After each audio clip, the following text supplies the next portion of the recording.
in these emergency situations. State Assembly member Tina McKinner says the other hardline option is a voice over internet protocol, or VoIP. If you don't have that in your area, they can't pull out, and you'll just keep your copper lines. The state's Public Utilities Commission rejected a similar phase-out proposal last year. Michael Wallace, CBS News. K-pop Demon Hunters gives Netflix its first box office win. It led all films, taking it as much as $18 million in ticket sales this weekend. But Netflix refuses to report ticket sales data, so the amount is based on projections from rival studios. Matt Piper, CBS News. Getting your financial life in order. I'm Mark Hamrick with the Bankrate.com Personal Finance Minute. The notion of a bucket list for some people might involve taking an exotic trip, parachuting out of an airplane, or scaling a mountain. But what about achieving your financial goals? Here are some things to put on your money-oriented list. In many cases, working on one of them will help you to achieve another. Success builds upon itself. Keep in mind, our surveys have found the main financial regret among Americans is the failure to save, either for retirement or emergencies. So working to avoid those traps is a laudable goal. In order to borrow when needed, whether for a home or car purchase or to use a credit card, you'll need to have a good credit score. How do you do that? Pay your bills on time, avoid too much debt. Paying down debt should be a bucket list item as well. Target the highest cost borrowing first. How's your retirement savings? One popular goal is trying to build $1 million in savings through a 401k. For more, check out Bankrate.com. I'm Mark Hamrick. Country music lives on Route 99 FM. Tune in to 99.5 FM or listen live online at Route99FM.com to catch all your favorite country music nonstop and direct. 24/7 country music. Classics, throwbacks, and the chart toppers are keeping you cruising on Guam's road to all country music, Route 99 FM.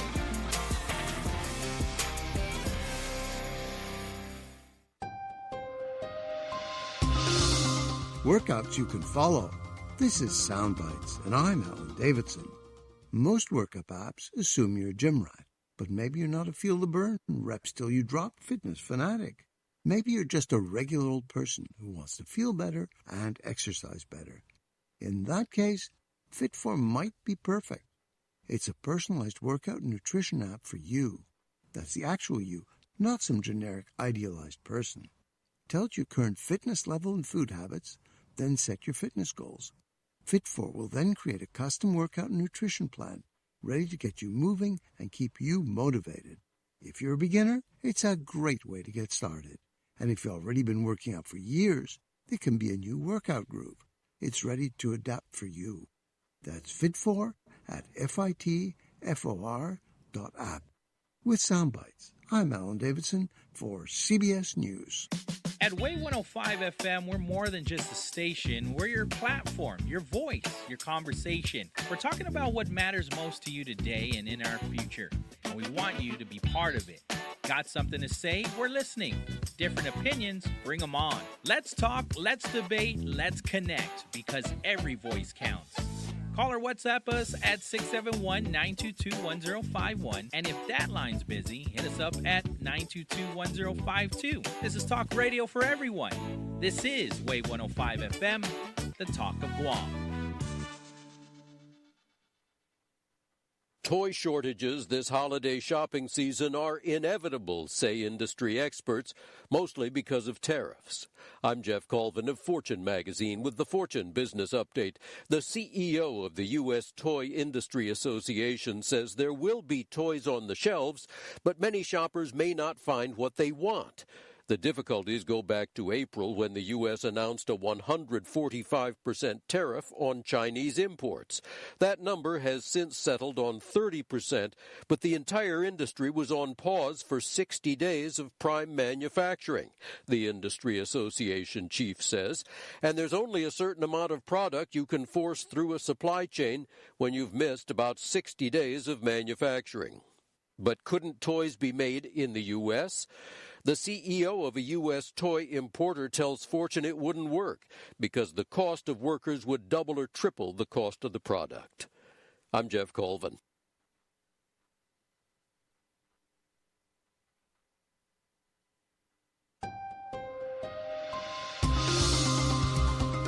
Cut the sweets and the cravings.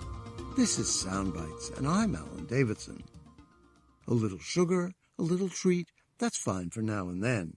But it's so easy to let those sugar cravings spin out of control. And then it's an empty cookie bag with a bag full of regret. Time to turn to Last Cookie, created to help you break out of that sugar spiral.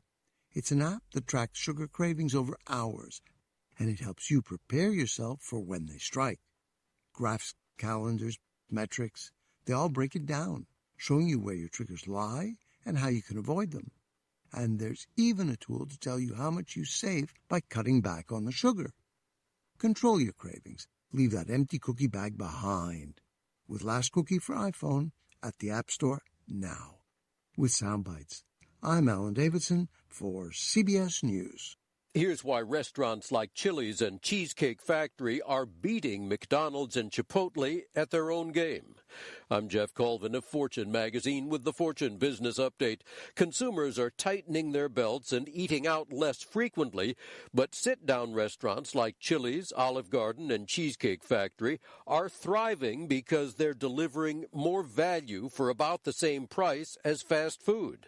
Chipotle and Cava both missed Wall Street forecasts for the latest quarter, and Wendy's CEO says the chain was not happy with its sales performance. But an industry consultant says at sit-down chains, consumers can get substantial portions that can create leftovers for the family, which creates real value. When fast food now feels expensive, the relative jump to casual dining seems more justifiable. Another key differentiator, at the sit-down chains, unlike the fast food chains, you can get alcohol. I'm Jeff Colvin. Retirees may be able to spend more than they think. I'm Mark Hamrick with a Bankrate.com Personal Finance Minute. For more than 30 years, the so-called 4% rule has shaped retirement planning. It's the idea that retirees can safely withdraw 4% of their savings each year, adjusted for inflation, without running out of money over 3 decades. But William Bengen, the financial planner who introduced the rule in 1994, says it was never meant to be carved in stone. In his new book, A Richer Retirement, he updates the math and concludes that many retirees can safely spend closer to 5.25% to 5.5% a year. That shift really matters. Bengen argues that retirees who stick too rigidly to 4% risk underspending, leaving behind a big pile of money and regrets about what they didn't enjoy while they could. The takeaway, the 4% rule is a starting point, not the finish line. A smart retirement plan adapts to markets, inflation, and your own spending needs. For more, check out Bankrate.com. I'm Mark Hamrick. Here's why restaurants like Chili's and Cheesecake Factory are beating McDonald's and Chipotle at their own game. I'm Jeff Colvin of Fortune magazine with the Fortune Business Update. Consumers are tightening their belts and eating out less frequently, but sit-down restaurants like Chili's, Olive Garden, and Cheesecake Factory are thriving because they're delivering more value for about the same price as fast food. Chipotle and Cava both missed Wall Street forecasts for the latest quarter, and Wendy's CEO says the chain was not happy with its sales performance. But an industry consultant says at sit-down chains, consumers can get substantial portions that can create leftovers for the family, which creates real value. When fast food now feels expensive, the relative jump to casual dining seems more justifiable. Another key differentiator, at the sit-down chains, unlike the fast food chains, you can get alcohol.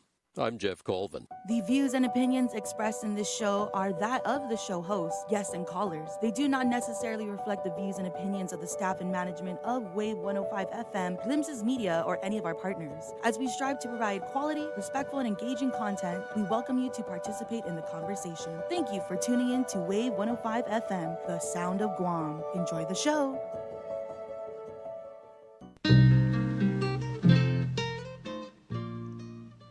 Alrighty, once again, welcome here to Challenge the Status Quo here on Wave 105.1 FM. We'll be beginning our show shortly, but we do, of course, want to thank our friends at BKU Roll. Vote for them for Pika's Best for Best Burger, and check them out, Hagatnya Tuman, the Micro Mall in the airport. BKU Roll. All right, Hafadan, welcome back. You're listening to Challenge the Status Quo. My name is Melvin Wonpat Borja. I'm with the Commission on Decolonization. This show is brought to you by COD and our friends over at Glimpses. We got an exciting show lined up for today. I'm happy to be back in the studio with all of you on a Monday morning. I hope you didn't get super rained out over the weekend, but maybe it just like softened up the algae on your roof and you had a good time water blasting, made your life a little bit easier. I don't know. I'm trying to look at the bright side. Hey, see what I did there? You like that? Yeah, man, we're on it. I got a couple guests in the studio with us today. Thank you. I apologize to all of our viewers or soon-to-be viewers on the Instagram Live. I just got the feed armed. But yeah, we're coming to you live on Instagram Live on Guam COD's Instagram page. We're also on the Waves YouTube channel. If you are looking to stream us, you can look up the Waves channel on YouTube. And we're also out in Radio Land. So Hafaday to all the listeners out there on a nice Monday morning. It's been pretty decent so far. I hope you didn't get caught in too much school traffic. I totally caught the school traffic this morning, and it was intense. But we are here today to talk a little bit about the Hornbostel collection and the Lati return, which has been an ongoing task for the government of Guam, the people of Guam, and in particular the Guam Museum. So I talked a little bit about this in the last show last week, Monday. But today I'm excited to have our curator at the Guam Museum, Dr. Michael Lujan Bivacqua. And I also have the lab manager from the Guam Cultural Repository, Ms. Nicole Duenas, both of whom have been working very closely on the effort to return the Lati and about 10,000 items that were inappropriately removed from Guam and the Marianas Island region and donated to the Bishop Museum in Hawaii. So just to give everybody a little backstory. Well, first, welcome, Nicole. Welcome, Miguel. Thank you both for being here with us today. I'm going to just give like a real quick overview, and I'm sure that you folks know this a lot better than me, so feel free to fact check, correct me, and add in anything that you feel is appropriate as we go. So in roughly around the 1920s, there was an amateur archaeologist by the name of Hans Hornbostel. I think amateur archaeologist is putting it friendly. He wasn't really an archaeologist, more like a archaeology enthusiast. Yeah, to give you some contemporary context, nowadays he'd have like a YouTube channel or something. Probably. Oh, okay, right on. Yeah. So he'd be one of these YouTube University degree holders. Mm-hmm. Yeah, out there with his I don't know what would be the equivalent of the metal detector and he'd be the type of dude sitting on Lati stones doing yoga. Right. So in the 1900s, around 1920, Hans Hornbostel was actually hired as a spy by the U.S. Navy, right? The Navy? I don't know. Department of Defense. The U.S. military hired Hans Hornbostel because there was a security access issue in the Marianas. So basically, the average U.S. citizen is not getting into German-controlled Saipan, Japanese-controlled Saipan. And of course, this was this was around the time that the U.S. was still kind of building its presence in the Marianas. They didn't have the full run of the Marianas. So Hans Hornbostel was able to gain access to the CNMI under the guise that he was checking out the artifacts. He's just checking them out. And of course, there was very little laws, policies in place to protect indigenous artifacts, even human remains. And so in the end, Hans Hornbostel ended up collecting over, 13,000 items, artifacts, including 300 and at least what we know of 311 human remains from Guam and the Marianas. And all of these items were transported later by the U.S. military to Hawaii and donated to the Bishop Museum. There have been a number of efforts throughout the years by the Tomoto people, the government of Guam, to have items returned.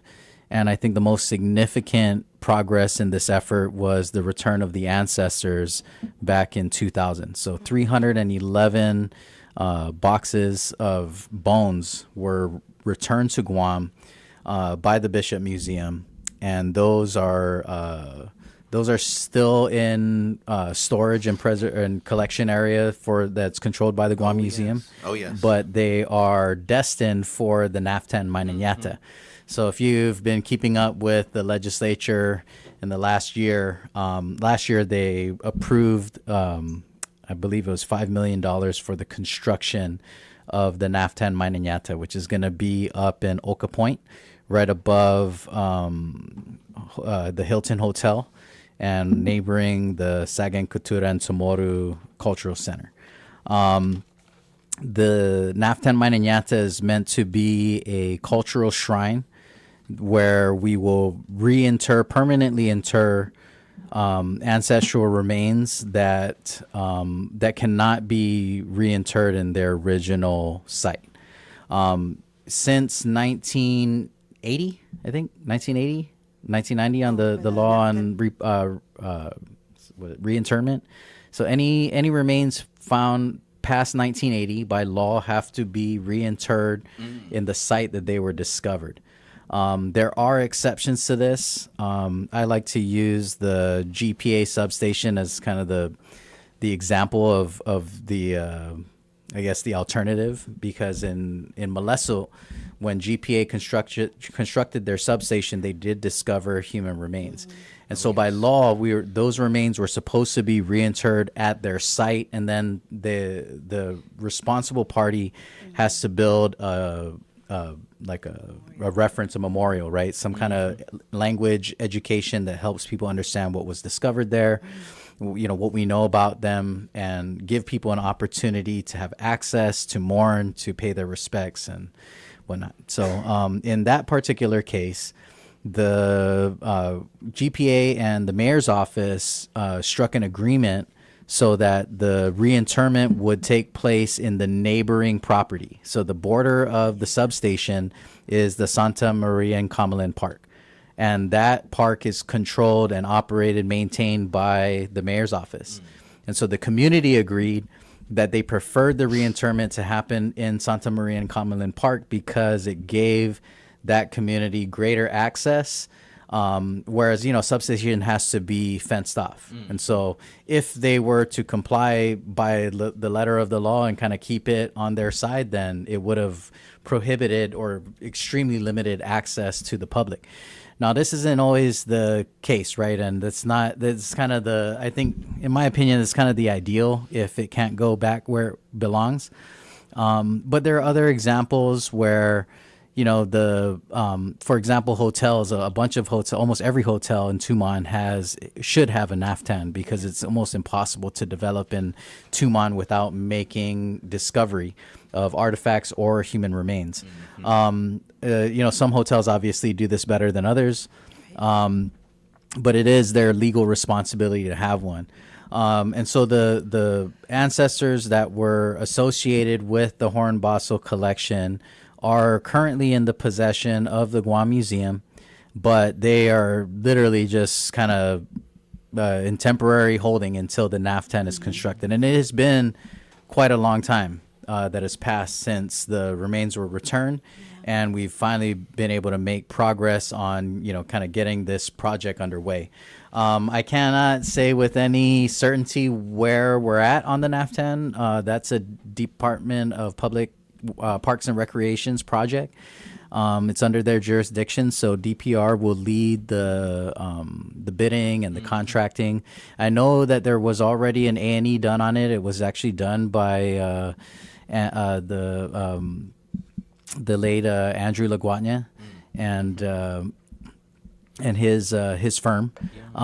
Beautiful design, really great concept. The concept for the Naftan in general, I think, is a really beautiful one. I remember the director of land management, Joe Borja, kind of explained it to me like he loved the selection of that site because, in his opinion, it bookends Tumon Bay. Because we have this, very iconic cultural site in Two Lovers Point on one end, and then the opposite end of the bay would be the Naftan. And they're both at high points of the bay, overlooking the entirety of the area. And when he kind of framed it to me that way, I was like, wow, you're right. It is a really beautiful concept. And the whole idea for the Naftan was to, of course, first and foremost, to give, dignified, permanent reinterment, give these ancestors opportunity for final resting place. But really it's built, the concept was for us, right? The people who live on, the Chamorros who live on, who, have this desire to reconnect with their ancestors, with their history. It's meant to be a solemn place of remembrance. And so the Naftan the site was chosen up there so that it could be in this kind of, very important, culturally important area, but also have this really scenic view that allow people to reflect on their past and to reconnect with their history. No, and it's thank you for bringing some of that historical context into these remains and the ways that hotels, the government, and the community has kind of marked their reburial over the years. Because one of the interesting things, though, is when you, like Melvin said, when you go around Tumon was a rich village with history and culture.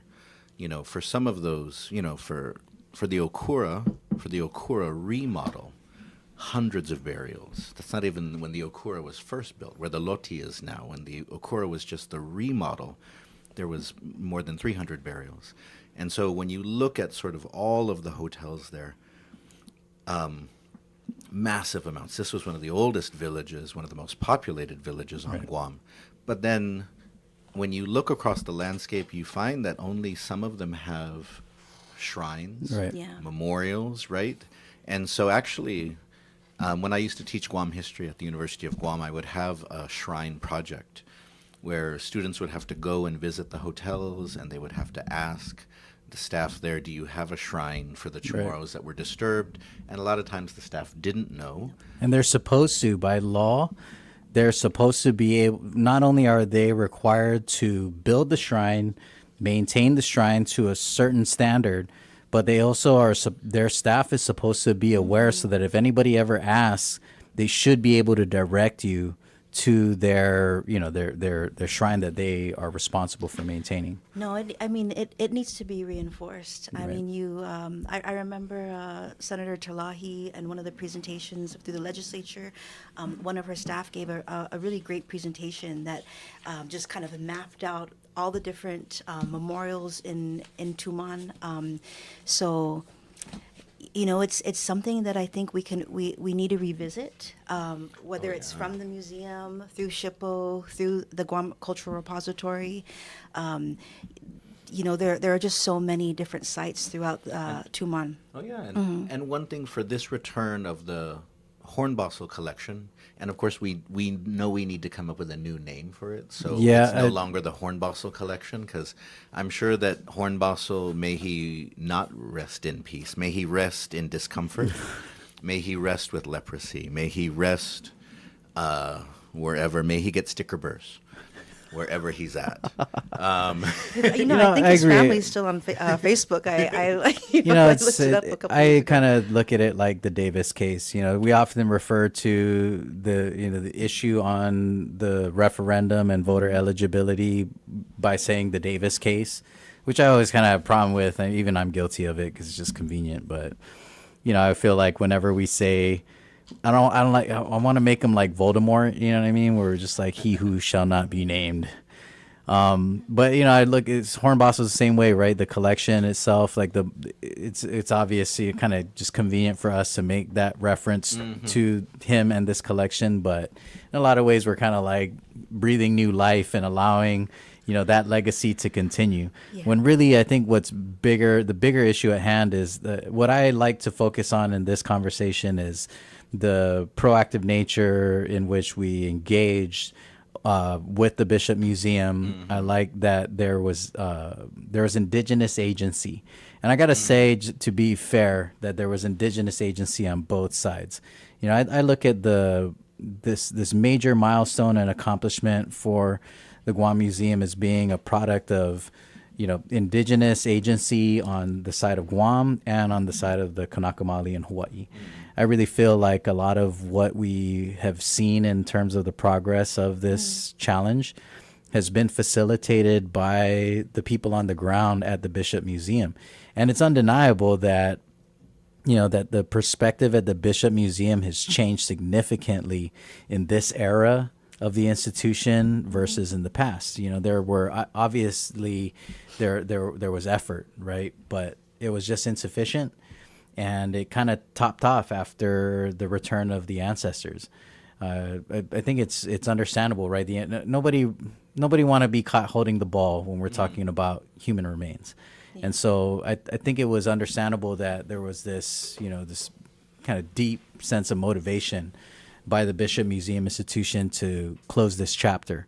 Mm-hmm. But once the remains, were returned, it was kind of like it's almost like going back to square one on the artifacts, and we don't see a difference in between these are not just items, just like the bones are not just bones. Mm-hmm. It's more about what do these human remains represent? What do these cultural artifacts represent?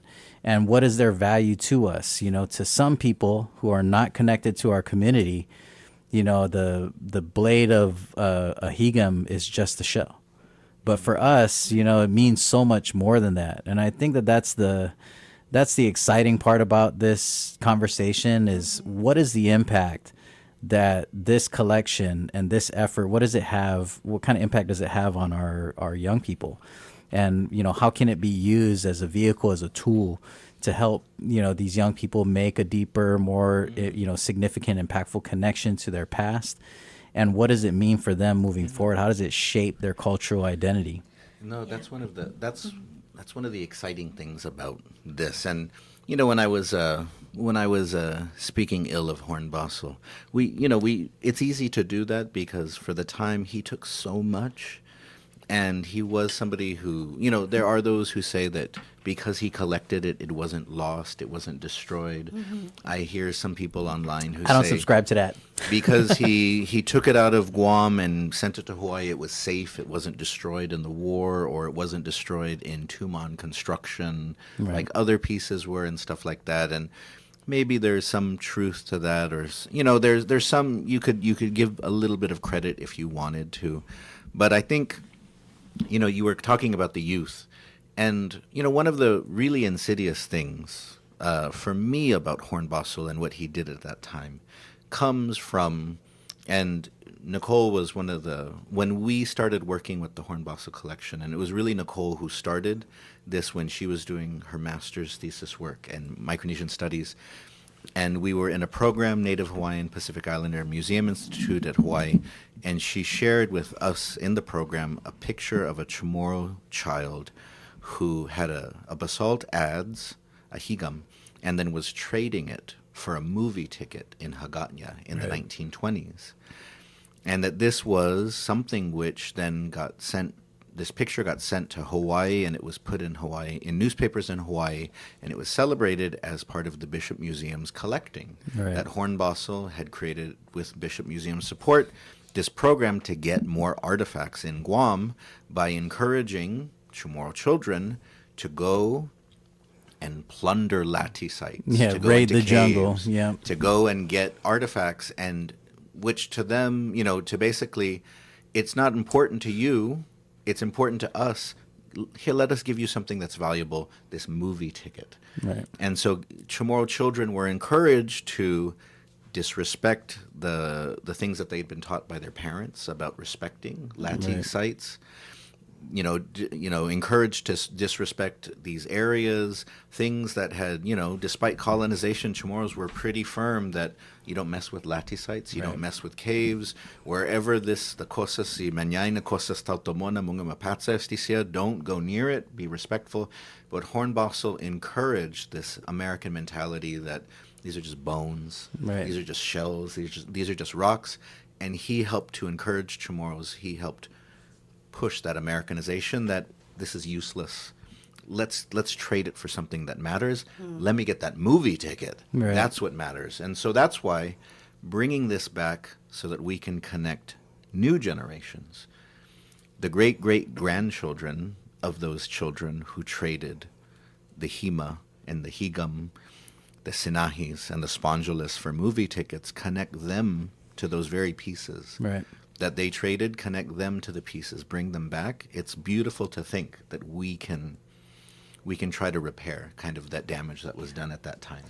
And I mean, where history is so complex, right? And so, I mean, and the way it's changed, right? If these were the priorities then, and I mean, this is also connected to even the history of the Guam Museum, to Hornbostel, that is, like, with the inception of the museum, the reasoning being, I think the U.S. governor at the time was saying, we need to build a museum because the children of Guam are like losing touch with their culture and history. So we need to build a museum as part of like this civilizing mission, right? And so, but even just like a few years after the inception of the museum, the U.S. governor at the time was already asking for the Hornbostel, quote unquote Hornbostel collection back, right? And so it's about the history of the museum, and we're even talking about, even because it's so complex, right? The idea of agency, right? Like I often think that when Hornbostel was asking for these pieces from the children, from the people, was it also a way? Was it a way, and was it at a time when we were beginning to lose our land, and so we were trying to get more of our land, and so if that meant expanding into our own land and our own properties, if it meant okay, if he's clearing the artifacts from this area that we would previously not really go into, then that kind of clears. It's part of Chamorro story and Chamorro agency as well. Right. You were talking, Mel, about when the ancestral remains were returned back in 2000, and why it took so long. I'm not sure. Is it part of also this sort of mentality, this colonized mentality, where we're thinking, we're not able to take care of that yet. Maybe we're not ready. And only with the building of a repository did we feel ready. And I mean, I don't believe that. I think that, we should have brought them home, and we could have cared for it however we needed to care for it, right? And I mean, we're the show, right, kind of challenging the status quo, even challenging the status quo of collection and museum care, that it doesn't necessarily need to be a part of like these federal standards. Federal standards are good. Right. They've got some good things to offer, but however we care for it is really, we're the ones that have the say. Yeah, that's our right? business. I mean, Exactly. I remember getting into a similar conversation around the NAFTA, because when we're, kind of talking about the plans on the construction of the site and the facility, eventually it led into, what is it going to look like in the actual reinterment, right? And how do we consider our, what is culturally appropriate in terms of interment versus what is the standard for preservation? And I remember we got into this big debate about, the standard is, the U.S. standard is that we're going to inter them in acid-free boxes. And I remember getting into it because one of the, Chamorro advocates was like, Chamorros didn't use acid-free boxes when they interred their dead. Like, we should be more appropriately, wrapping them in like linen or cloth or in a guafex, woven material. Their feet should be facing the ocean. All of these different kind of nuances of, customary cultural burial. And, of course, the preservation standards, they never, that consideration never really went away, because my gut tells me that, people are just kind of always on edge when it comes to these rules and these standards and regulations, so that they're not being accused of being non-compliant, right, or violating any kind of policy, which I think is also kind of steepens the irony, right? Because Guam, as a territory, we don't get the kind of protections that are imposed or that are built into federal policy. And that was one of the things that I personally felt very grateful for with the Bishop Museum team, is the way that we considered the kind of arbitrary exclusion of Guam and the Tomoto people from a federal policy called NAGPRA. For those of you out there listening and are not familiar, NAGPRA is the Native American Grave Protection and Repatriation Act. It's a federal policy that kind of builds the framework of the dignified treatment of both ancestral remains and culturally relevant ancestral artifacts. And so Native communities that are recognized by the federal government are protected by NAGPRA, including Native Hawaiians. But the Tomoto people, because we live in an unincorporated territory, we arbitrarily kind of get left behind. So there is no responsibility by any party to uphold the standards of NAGPRA. And thankfully, the Bishop Museum staff, like on the ground, the staff was like, look, we get it. We get that Guam is left out, that the Tomoto people are left out of NAGPRA, but we're also indigenous Pacific Islanders. And our cultural protocol does not allow for us to, to treat you folks any differently. So their commitment was that we agreed we were going to proceed on the return of this collection in the spirit of NAGPRA, regardless of whether these policies, federal policies, protect us or not. From institution to institution, we were going to treat each other with dignity. And I really appreciated that. It's not something that the Bishop Museum was bound to do. And you could argue in the past that Bishop Museum leadership kind of took advantage of that. Well, we don't really have any kind of real responsibility to do the right thing here, so we'll just kind of do the minimum. We're going to return the ancestors and let's just call it a day. But that's not the way that we dealt with the collection. And I got to give a shout out to the State Historic Preservation Office here on Guam and their administrator, Pat Lujan, who was really great in ensuring that the Guam Museum got brought into this work and was really kind of like thrust right into the center. In the beginning, I had just started at DCA. Maguette had just gotten hired. And one of the first things that we took on was Pat Lujan calling us saying, hey, I've been talking to the Bishop Museum. You guys need to get up to speed on this issue because this is happening right now. And he was already working with the Bishop Museum team to get them out here because part of the challenge with the Hornbostel collection was that he was not a real archaeologist. And so a lot of the information that is normally, that normally comes intact with any kind of bona fide collection was missing. And the Bishop Museum team was really just kind of working off of whatever field notes he had left behind. I will say to his credit that he was kind of like mildly OCD and took very meticulous notes, which helped, but still was not, it was not enough. It was not enough to just say, okay, now we have all of the information. Let's take the next step on deaccessioning. Before they could get to deaccessioning, they had to kind of piece the history back together.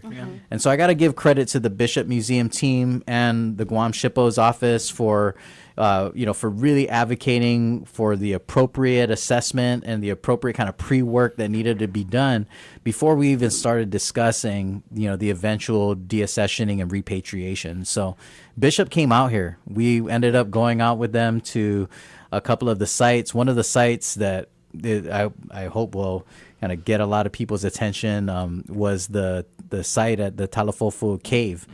If you've ever been to the Talafofu Cave, you're probably like me, and you went there and discovered this beautiful site with lati outside it. There's pictographs inside the cave, and if you're paying attention, you probably noticed there's this fat chunk of rock missing from the cave, like literally a hole in the wall.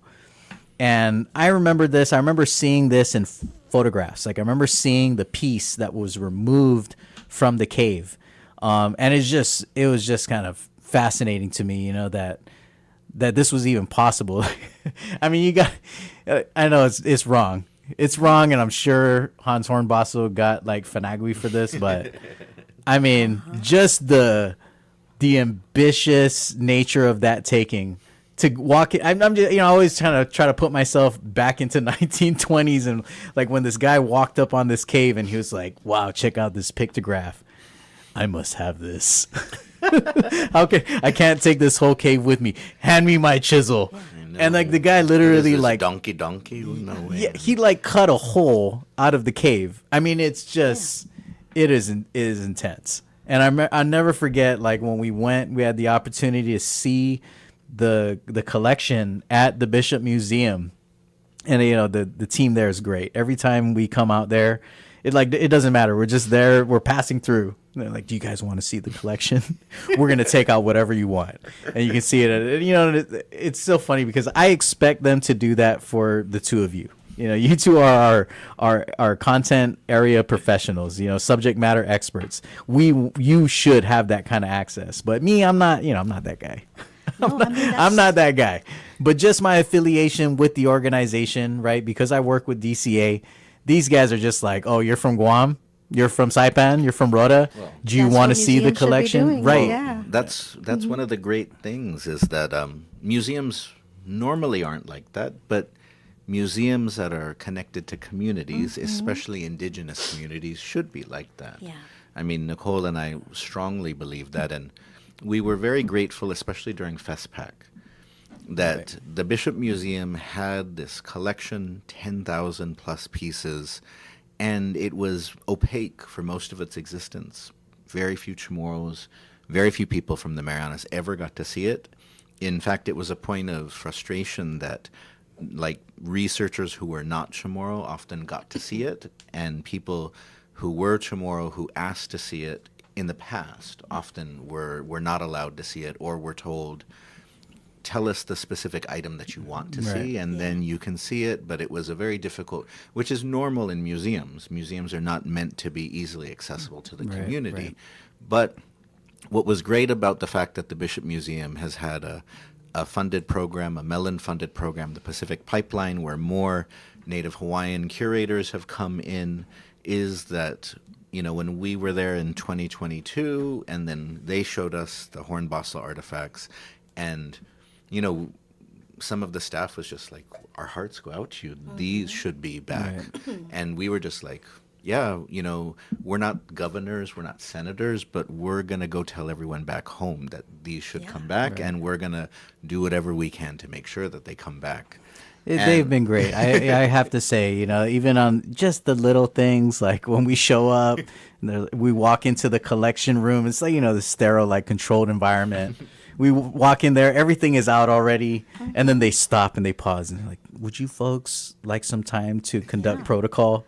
Absolutely. You know, cultural protocol, right? So they basically like, we'll pause for a moment. If you guys want to pray, you want to chant, you know, you want to just meditate, you want to cry, yeah, whatever is your appropriate cultural protocol, safe space. You can do that here. And when you're ready, then we'll go in and we'll start, you know, going through the collection.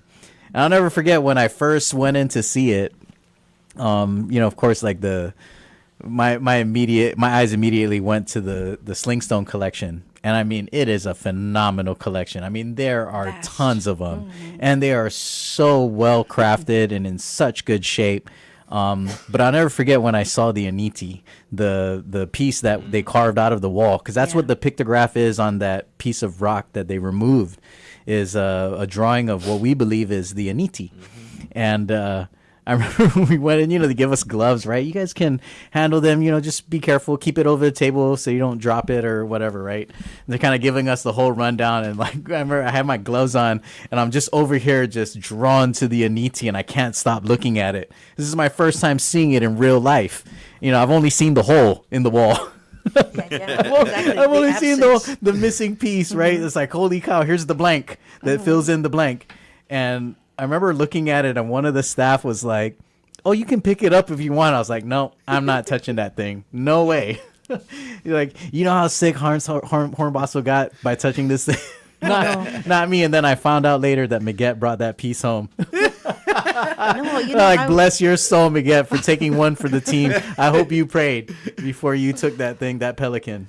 Oh, man, I was like what's it called? Desiree was Mapotgi, and she was, and so she was like, oh, I want to see it. And I was like, no, wait. Let's hold on. No, Miguet is not pregnant, so he can take one for the team. But Desiree, the baby's here, and then we must protect the nannies at all costs.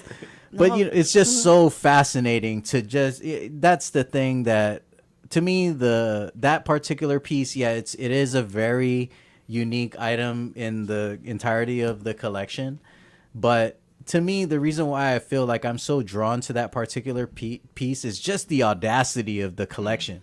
I mean, you know, we know about the movie tickets and like the kind of like you know, targeting young kids and kind of, you know, going under these less than appropriate means to collect.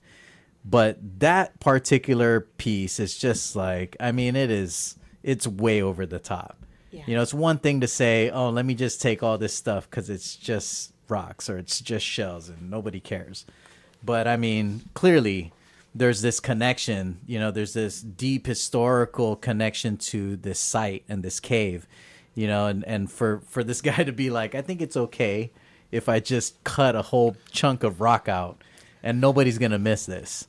Well, what we're talking about here really is, you know, rematriation, you know, this concept of kind of reuniting the pieces with the land. So funny story though, you know, when I went into the collections too, like back in 2022, you know, I was so kind of comfortable and I was kind of like, no, this is ours, guys. And like, I just walked in and I think it was Kamalu, one of the, you know, I think what is her title? She's like the cultural specialist or something. She has a different title now. Oh, okay, but, okay. But yeah, she wasn't a curator though at that time, but she was like a collections manager or something. So she was kind of guiding us through the space, right? And if you remember, like, you know, before they can even give us the gloves, like I just went straight for them. Like I was just kind of, and her jaw dropped, and she was just kind of like, you know, like, how do I tell them? Hey, you know, I mean, I just kind of walked in there like, okay, these are coming home with us now, you know.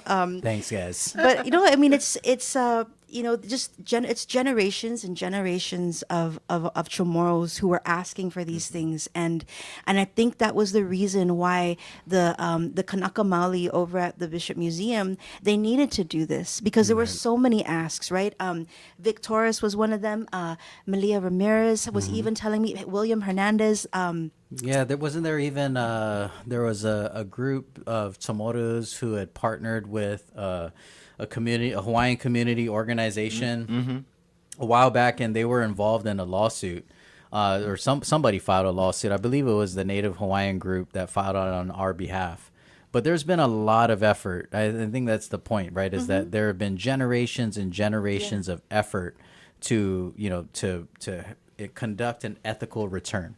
And you know, that was one of the things that for me personally, I feel blessed. I feel blessed to have to just kind of be, I look at it as me being in the right place at the right time. Like I just so happened to get the assignment, right? And to get hired at the Department of Chamorro Affairs, to be able to work with Maguette, to be able to stand up the repository and get you and the rest of the team at GCR in place, and to, you know, to be here at a time when our SHPO was already engaging with Bishop.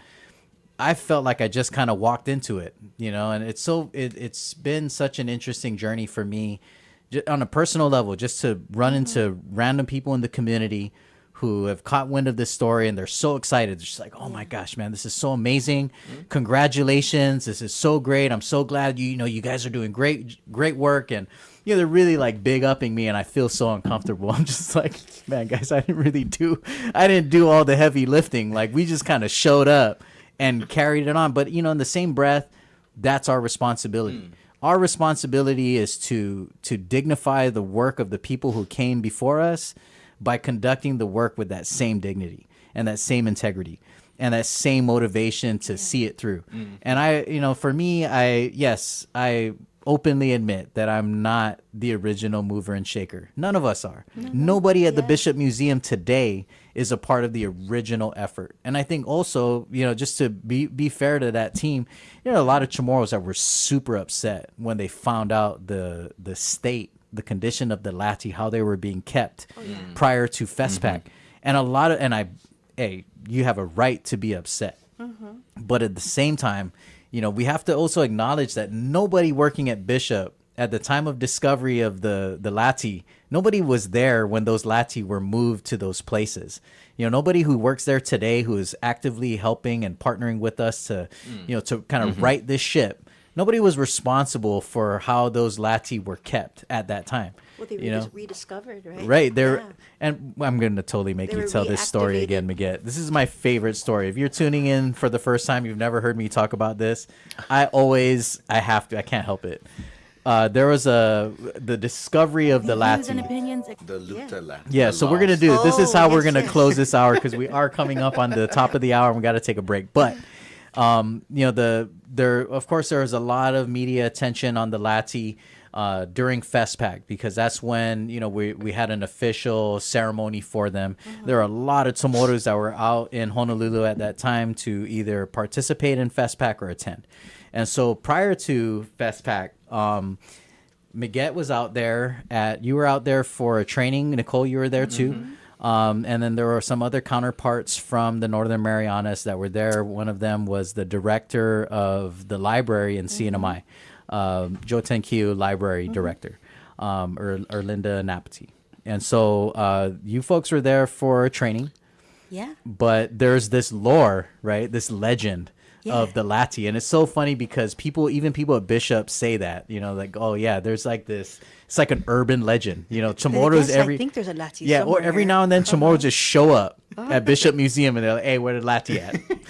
And they're like, nobody knows. Like I heard there was lati here, and they're not here. Like, well, I heard something. I heard they were here. Yeah. And so based on this, urban legend, and of course, Miguel, to your credit, you are a history nerd.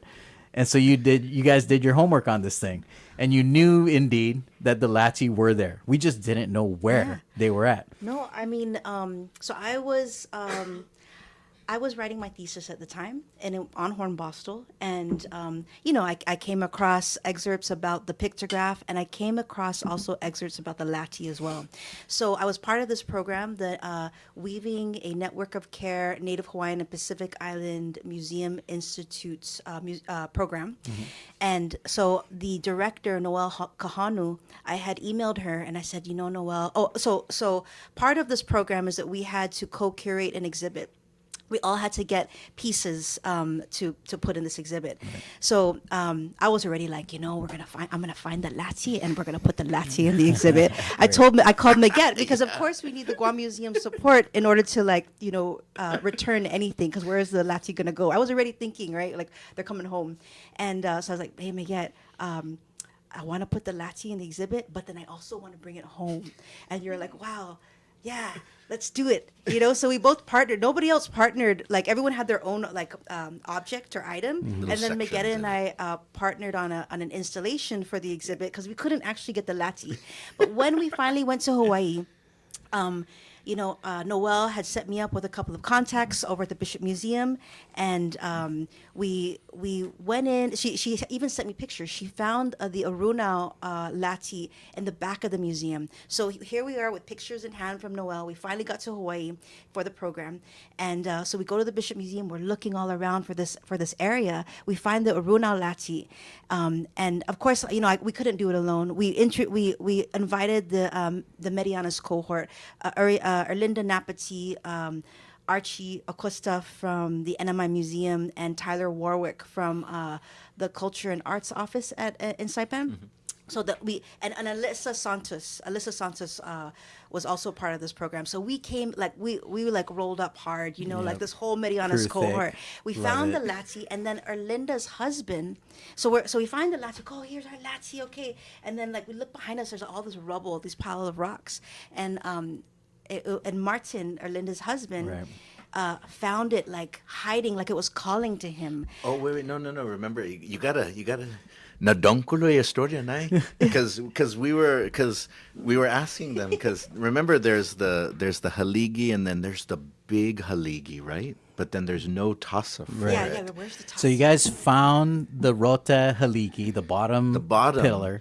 But the tasa, the capstone, Tadza, there's none. No capstone. And this is my favorite part of the story. And then so there's and then there's all the rubble around and stuff, and then we learned that the lati were never even officially accessioned into the collection. Yeah. There's no real records. Reason why they didn't know and they couldn't track it. And so there's no real information and stuff. And so we're just on one of those days we're just there, and Martin, Seguin Erlinda is just like, hey, He's like, I feel something. I feel something. And of course, there's a big back campus. There's construction on the other side. There's all these signs that say, do not enter.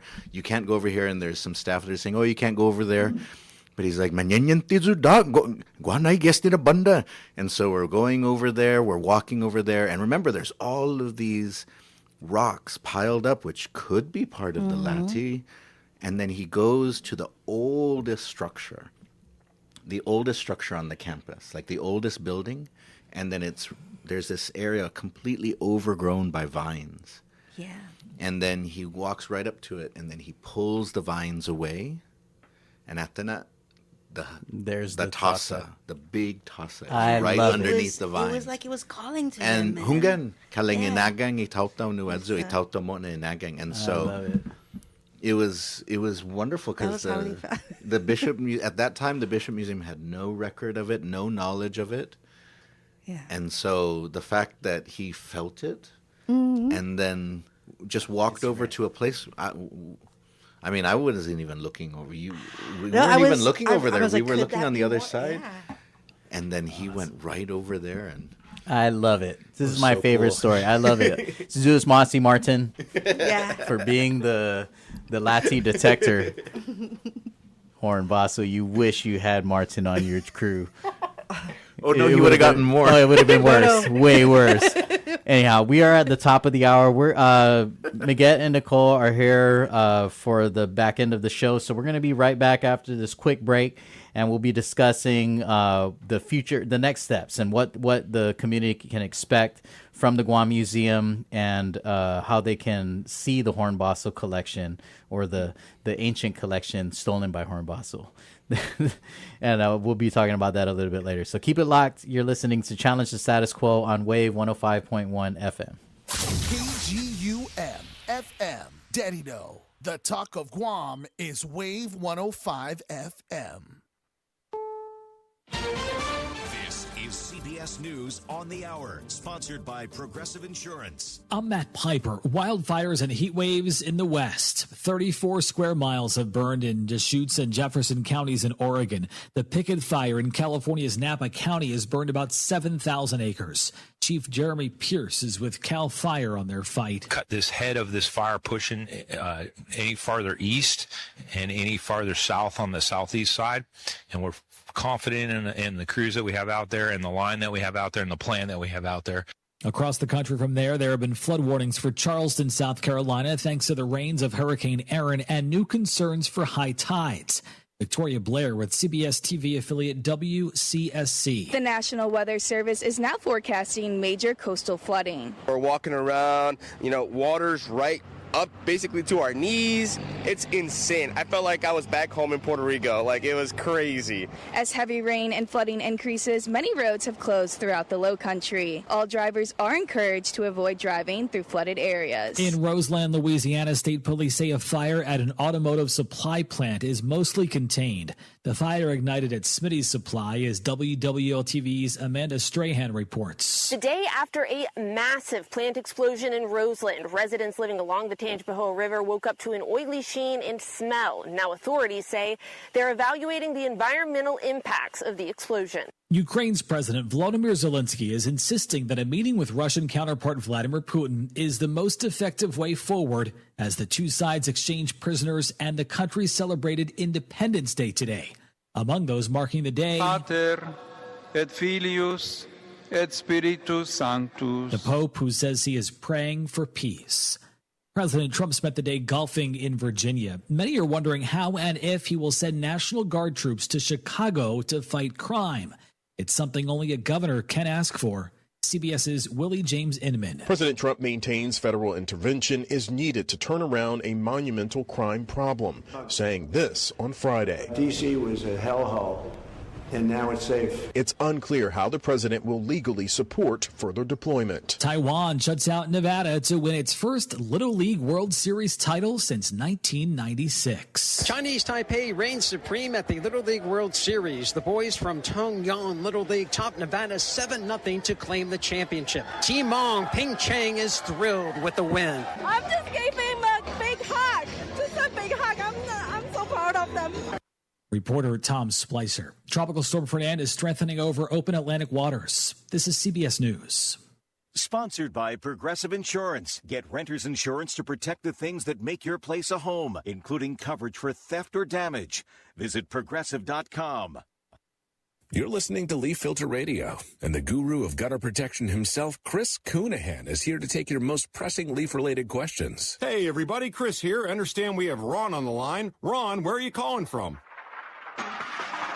Uh-oh. Ron, are you calling from a ladder? Well, I was.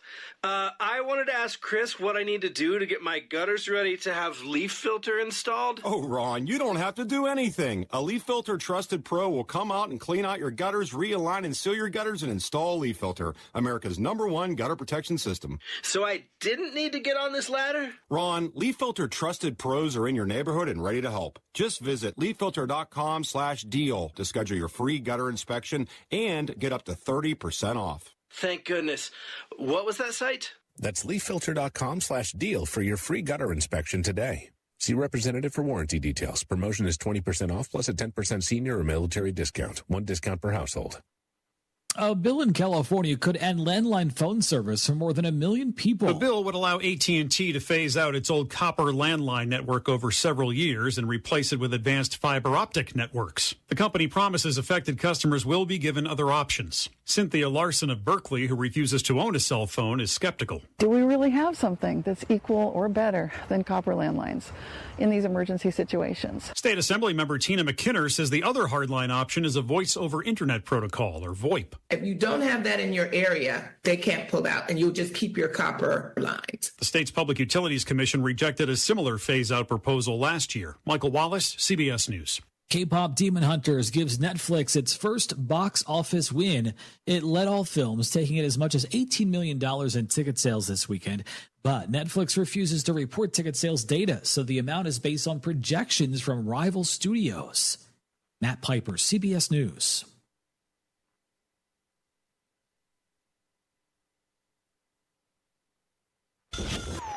That'll get you thinking. Wave 105 FM. At Wave 105 FM, we're more than just a station. We're your platform, your voice, your conversation. We're talking about what matters most to you today and in our future.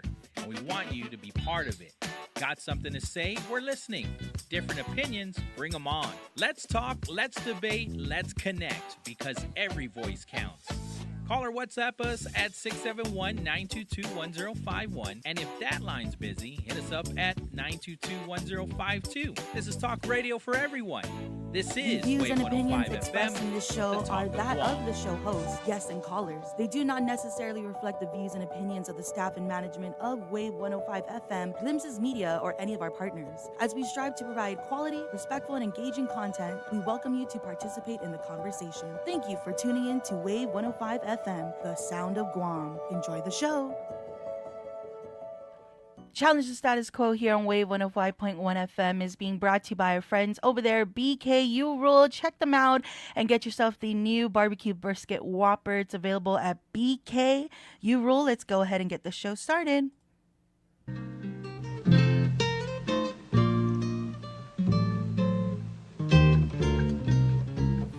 All right, Hafide, and welcome back. You're tuned in to Challenge the Status Quo on Wave 105.1 FM.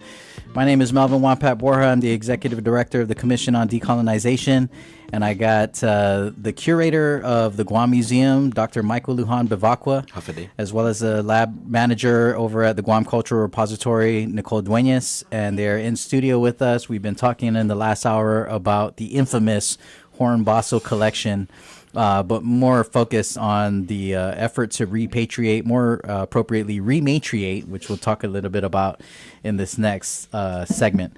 Before we get into it, I want to give a shout out to some of our viewers on the Guam COD Instagram Live. Jordine was listening earlier in the segment, and she commented, Biba Kanakamali, Biba grateful for their wisdom and their Pono actions to restore our ancestors and history to us. Thanks, Jordine, for listening. And I just noticed that Bree Baza has joined us on the Instagram, And Brie Baza's husband is a good friend of mine. Shout out to Sporty. It's his birthday today. Biba cumpleaños, Sporty. I hope that you have a great one out there. And thanks to everyone else who's tuned in on the Wave YouTube channel and out there in Radio Land. We ended the conversation on the kind of the spiritual and physical discovery of the Lati, and I did want to kind of touch on how this kind of helped generate a lot of momentum leading up into this point.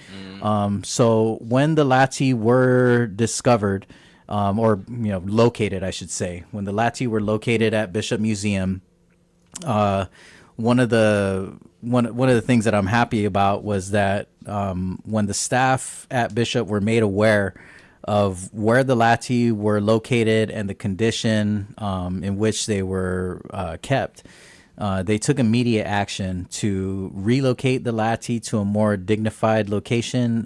They put them in the center courtyard, built a dignified display, worked closely with our team to develop the language for the signage. And you're right. So that way the information that was attached to the display was something that was appropriate, that we agreed with and approved of. Once they were put on display in the center courtyard, we immediately started to organize gathering, a ceremony for the Chamorros who were going to be in Hawaii during FestPac. And it was just kind of felt like it was a happy accident, that this discovery was made with enough time ahead of FestPac so that the display could be prepared and that the Bishop Museum could formally welcome the community to come and see the Lati. We coincided it exactly with Right. FestPac, yeah. Which was an awesome thing, right? I mean, I think that was a great response, right? Not just to, create more dignified exhibition of these Lati, but to do it at a time when Chamorros could actually see it. And it wasn't just, the Chamorros that just so happened to be living in Hawaii at that time. There are a lot of Chamorros from Guam and the Sinamai that were there for FestPac. And I got to add, too, talking about that orientation, that a big part of that was Alyssa Santos, who was out in Hawaii. She was, she's in the PhD program at UH, and she was the one that really worked with the Bishop Museum folks on how to handle and how to orient. Everybody wanted to go with like the guma, like set it up like a guma. Yeah. But if you remember, it's kind of like centered, right? Yeah. It's like a central. So I mean, that was also really big on like the rematriation, Right. the connection with our metrofocal relationalities Right. and women.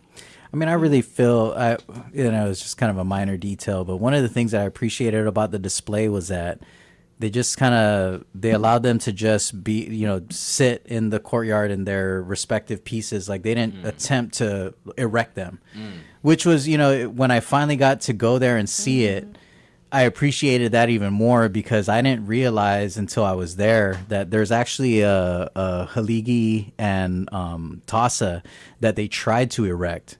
If you when you see them, if you go online and you look at the photos of the current display, there's a haligi, then it's actually one of the ones from Guam.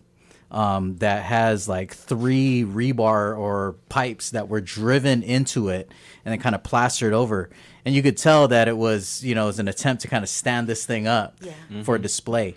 And they asked us for that display too. They were like, should we cut the rebar off? And we were both like, no, that's part of the history. Keep it there. Right. We want everyone to see it. When it comes home, then we can figure out Yes. what to. But I mean, that's part of kind of the convoluted history of the Lati, is when you go around the Bishop Museum, you'll see other stone monuments and pieces from different islands. And the Lati were part of that a long time ago. Right. So that's why, for example, Chamorros who visited the Bishop Museum like in the 50s, 60s, and 70s saw the Lati when they were standing, and and then they took them down though, and they kind of put them in the back, and then they became part of like the rumor, the legend, the lore that there were Lati there, and people had seen them long ago. Eventually, it was kind of like, where are they? The bishop has them. Do they exist? Where and stuff like that.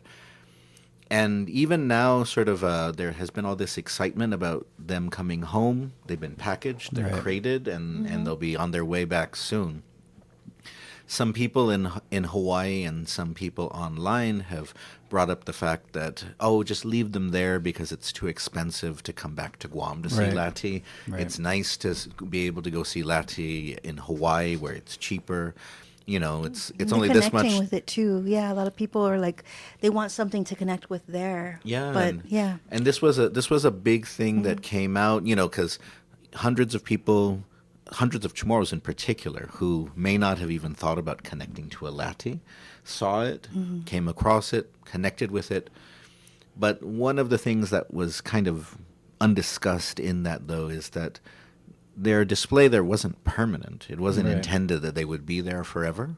So that even if the Bishop Museum did keep them, in a few years, perhaps they might go into the back of the building again, and they might get covered with vines, and then we got to call see Martin Naputi again, and then he's got to ask the Tautamona, hey, Mangesti Lati, or we got to call their kids. 40 years from now. We got to get the Lati radar in here. But the one of the things that we talked about in the first hour was indigenous agency, right, and how it was really the two indigenous communities, the Chamorro community, Kanaka Maoli community, that built the framework and the way that we're going to proceed around our cultural values. And so I think it's important to acknowledge that there was, even as deliberate as we were on our cultural protocol, our cultural values, I think that especially the Guam Museum, credit to the two of you for being equally diligent on the museum protocol. The thoughtfulness of going in and doing our homework. This one, man, I'm so proud that our crew always does their homework. Thank you guys for always doing your homework. Without that, how would we know that the Lati were not officially accessioned? And that's how I really believe that it was that detail that led us to this point, and how we are proceeding in the way that we're proceeding. It's undeniable that there was this deep commitment by the staff of the Bishop Museum to ensure the ethical return. Mm-hmm. But it's not just about the return, it's the way in which we are conducting and executing the return. So one of the things that I thought was really critical was that once we were in agreement on the front line with our teams, right, our people who are working directly on this task, once we agreed on both sides, it elevated and proceeded really seamlessly. Mm-hmm. Once it got up to me at the Department of Chamorro Affairs, which is the overarching agency for the Guam Museum, and then got up to the Bishop Museum board level, the Department of Chamorro Affairs Board of Trustees level, both boards were in step with each other. But also the administration, the Office of the Governor, Office of the Lieutenant Governor was very proactive, especially the Lieutenant Governor himself. He personally made it his mission to engage directly. And so last year in December, there was going to be a culture and resource committee, culture and research committee meeting that serves as the advisory body on these issues for the governing board at the Bishop Museum. And so it just so happened that the meetings coincided on the same day, right? The CRC was meeting. They were going to make a decision, and then they were going to pass that decision up to their governing board like an hour later. There's like a real short window. And so the lieutenant governor called me and said, hey, we got to get out there.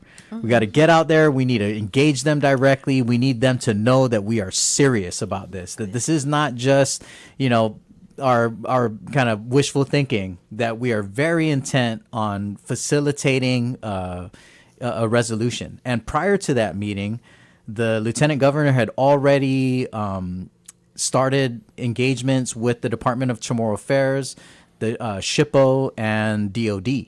And I got to tell you, I say this a lot, but this is like the best meeting I ever had with the military. I've never had a good meeting with the military, guys. I'm just going to be real with you. Every time I go into a meeting with the military, I feel like I feel anxious, like I'm about to walk into a fight. You know what I mean? I have to be ready. I got to have all my information together. So I had my brief, right? Maguette gave me my brief. I had like all of the information. I was ready to like produce the official record, right? So we started talking about this whole thing, and the LT's over here like, being very diplomatic. Okay, so we have this issue. This is our goal. This is what we're looking to do. And I'm over here locked and loaded, right? I'm ready to be like, look, guys, the history is clear. That's how I opened. That's how I opened it. I was like, guys, Admiral, the history is clear on this. Okay, our record is tight. We know exactly what DOD's role was in the transport. We got I was like, guy, we got photos of the military transport truck loading Lati into the back. Like, I mean, you can't.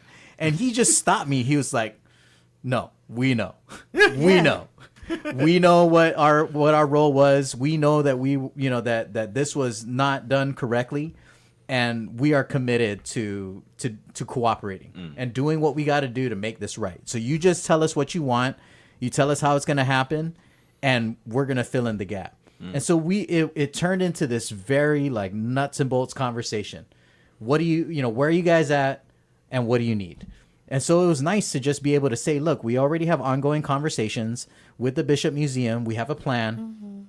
We know that the Lati have, like Maguette mentioned, the Lati were never officially accessioned into the collection. Therefore, the Lati could move ahead. And that's how the Lieutenant Governor kind of pitched it to the board was, look, we already agree on the ethical return for the collection, but the Lati, because they're not accessioned, we're asking you to give us a sign of good faith.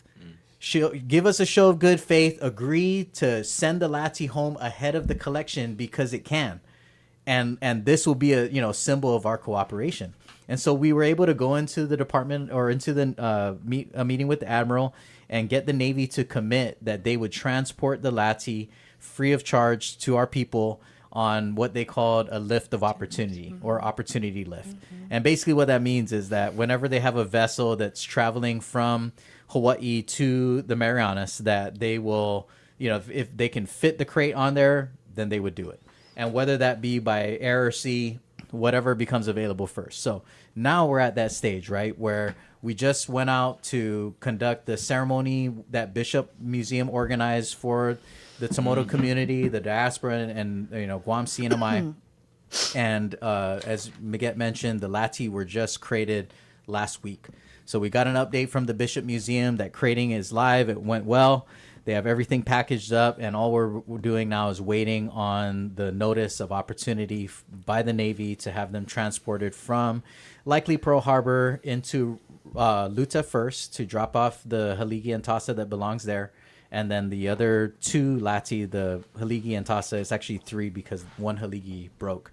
And so if you've ever seen the photos, there's 7 pieces. 3 Lati, 7 pieces, yeah. But the remaining Lati will be returned to Guam. And so it's a really exciting time for us. I'm sure there are a lot of people out there who have questions about, how are they going to view the collection? When can they see the Lati? Our plan, so just so you know, the Department of Tomoto Affairs is being proactive about this issue. Of course, we will conduct ceremony when the Lati are returned. The Lati are intended for temporary exhibition at the Guam Museum, more accurately in the Skinner Plaza, which is our neighboring property. It's under the control of the Department of Tomoto Affairs.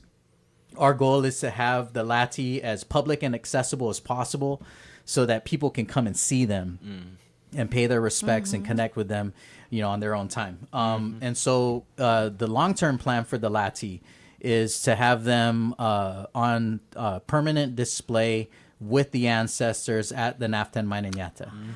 That is still in the works because the Naftan has not yet been built. I need to follow up with DPR to see where that project is at and what their projected timeline looks like. But almost undoubtedly, the Lati will touch ground on Guam before the Naftan is fully built. And so, we want to have a plan so that the Lati don't sit in storage for another year or 2 years or whatever it takes. We want to make sure that the Lati are accessible. But this is where I want to get you to more kind of plug back in here is that this just for those of you who are listening, this is the Hornbostel collection. This collection that's being returned. You know, the Lati are just they're the biggest physically, but they're a small part of it. This is more than 10,000 pieces. This is one of the largest returns ever in like history, from museum to museum, from museum to community, like anywhere ever. Like this is a historic.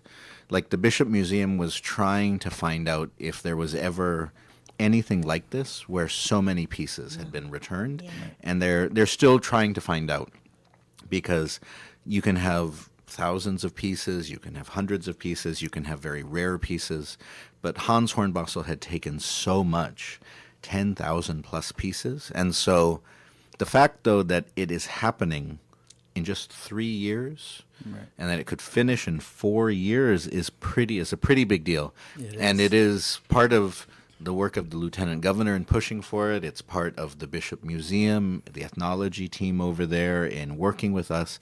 It's also the strategies that we've used. I mean, you know, when we were trying to communicate to the Bishop Museum that we were not going to go away, Nicole over here, she basically suggested and reached out to them and said, we're going to have an exhibit over here, and we want to borrow some of the pieces that you're planning to return to add more support to the idea, because most people in the Bishop Museum were supportive, but there was there were some people who were resistant. There were some people who said, why do we need to do this quickly? There's other things we need to focus on. But the more that we made clear that we wanted these back, and that you didn't have to give us all now, give us the Lati now, give us this now, the more it was clear that we're not going to go away. We're going to keep asking in every way we can that we want these home. It just built up momentum.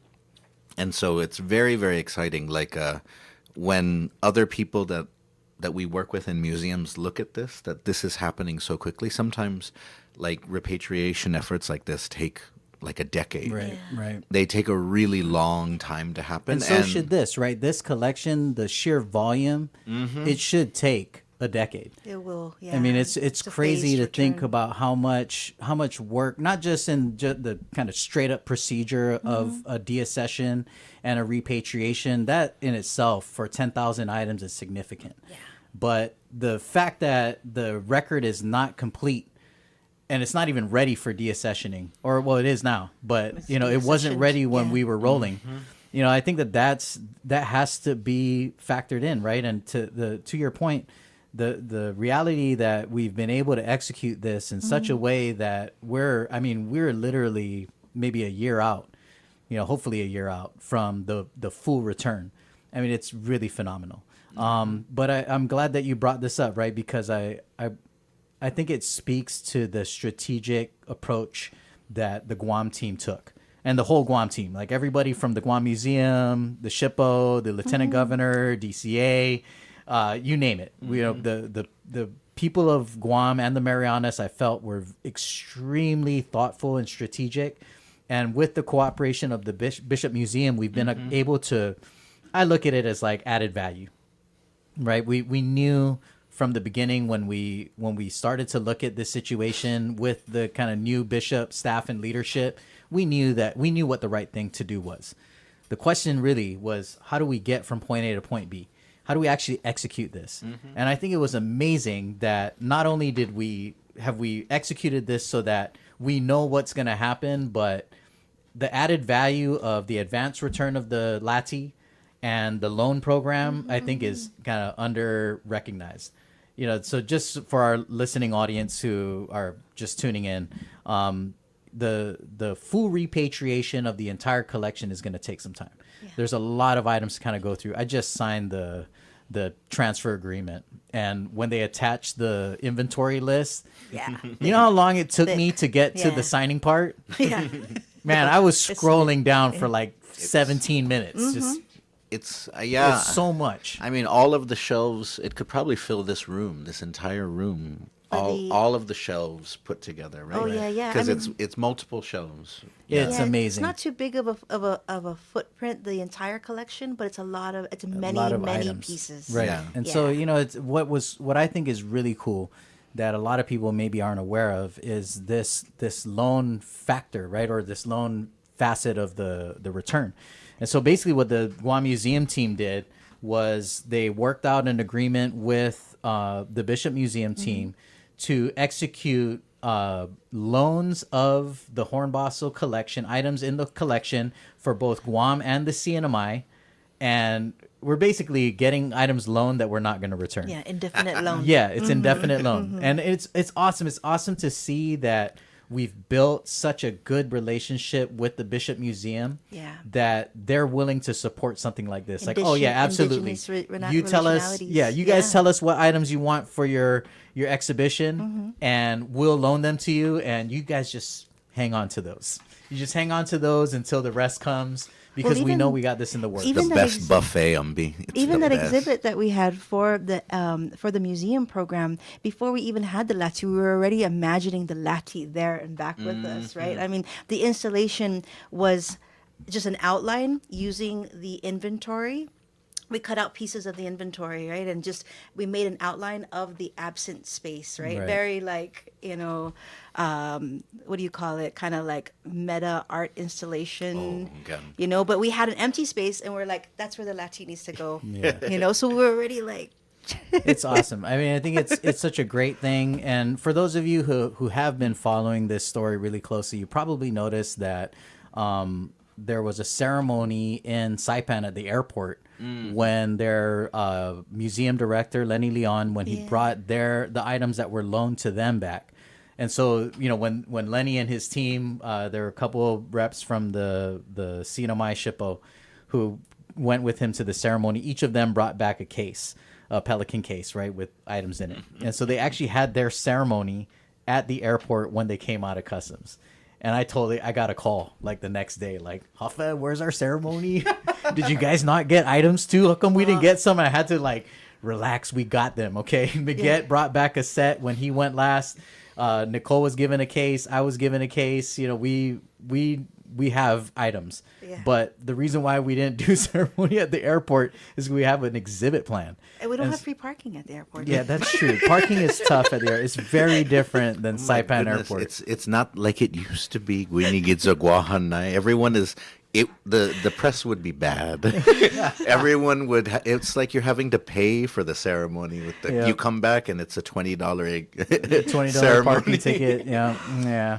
So we just for our community that is tracking this and really interested in viewing the collection and participating in ceremony. We promise it is going to happen. We will be putting on exhibit. We'll talk about it in a bit.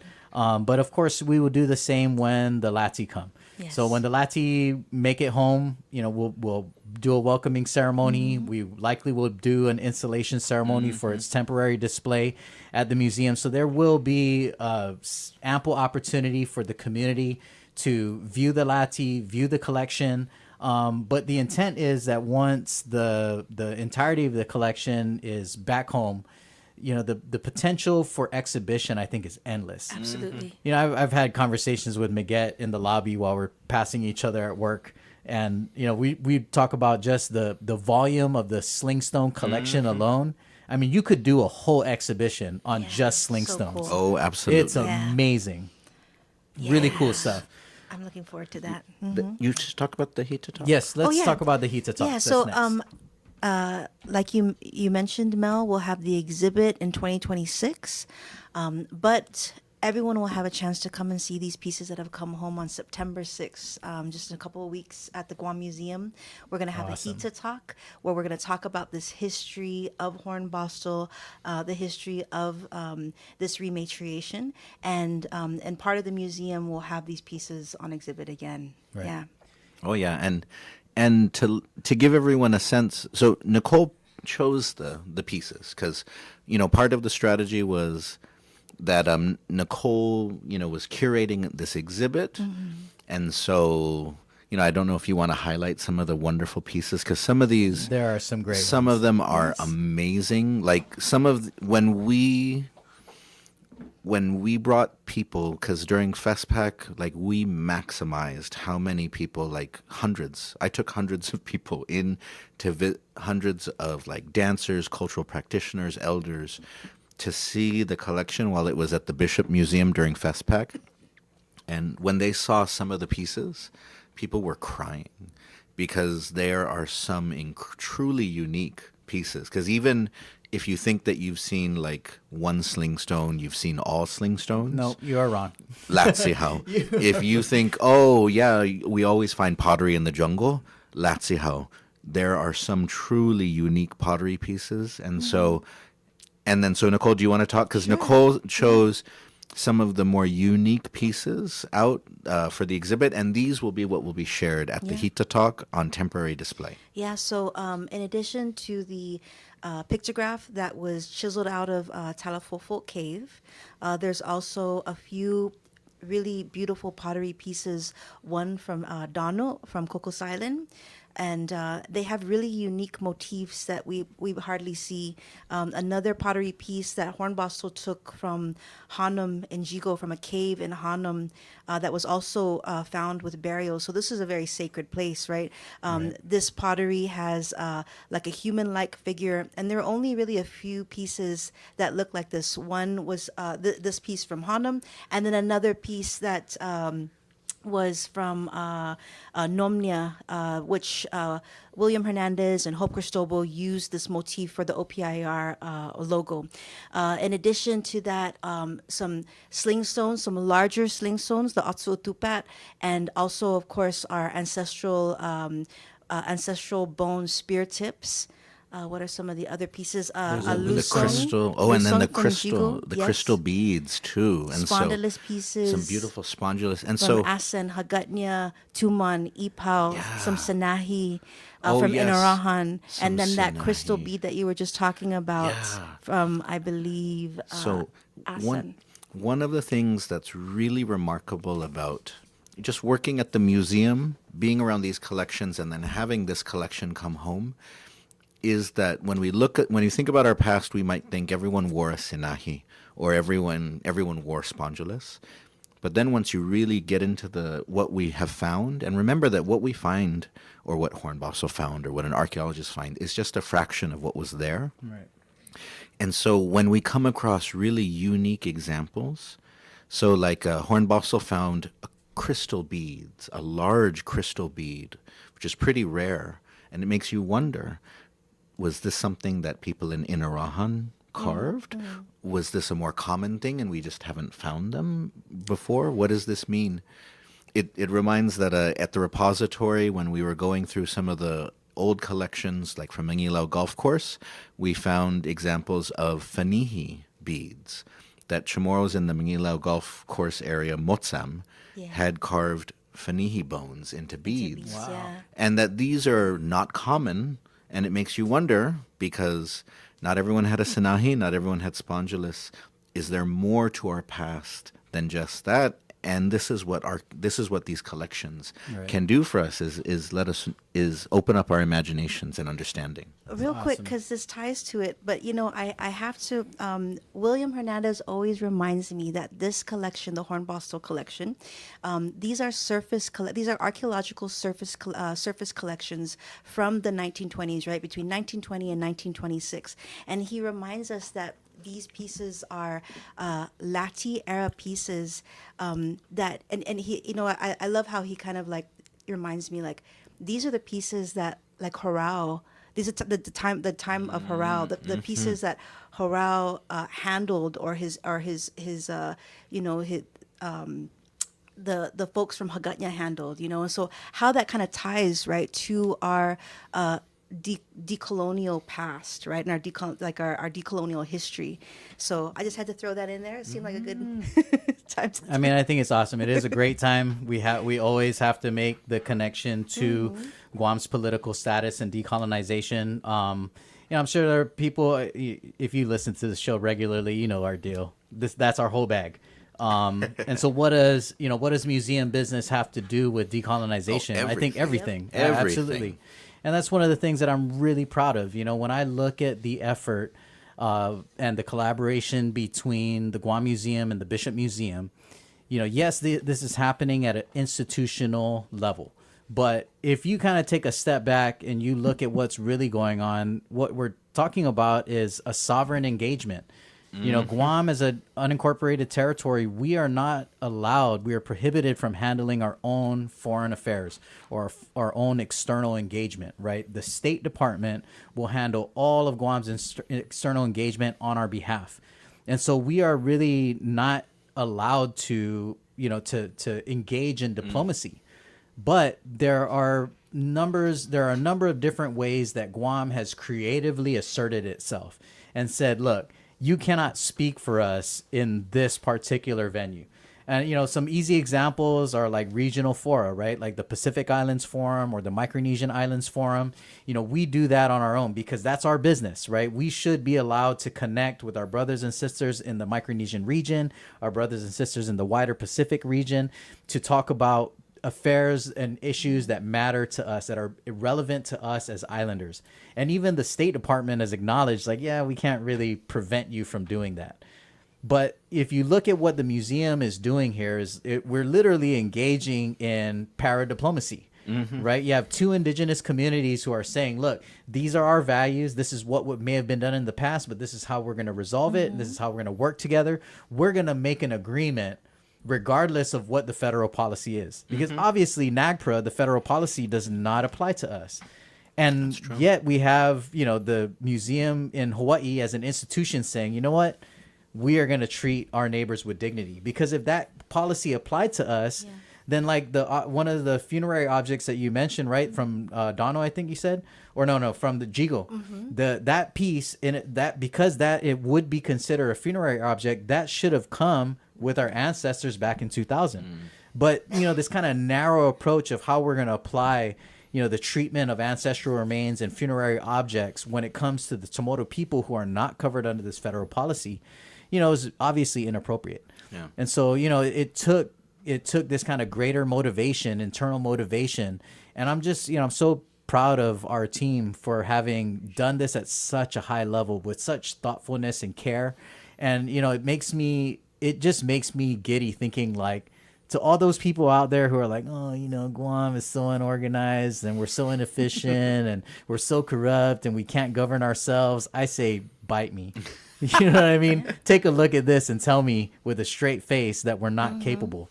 I mean, if you look at the level of engagement that we took in order to get to the end, I mean, it was nothing short of astonishing. And credit to all the players involved, all the people who advocated for us on our side in Hawaii and the CNMI. I mean, it was really phenomenal. Yep. The ancestors had our backs on this one. They were happy with us. Yeah, no, this issue of repatriation is one where it's tough. It's tough for colonized peoples because when you reach out to U.S. institutions that have your ancestors, that have your stuff, they can tell you that NAGPRA doesn't apply to you. Right. They can choose to do NAGPRA light, NAGPRA-like for you, and that's what the Bishop Museum did, and that's what some other entities do. Is they say we're gonna apply NAGPRA to you, even though we have no obligation to people in the Marianas to return your stuff. We're just gonna do it because we know we probably should, but an institution can say no. To people, to Chamorros, to Chamorros. We got your stuff. We're under no obligation to give it back to you.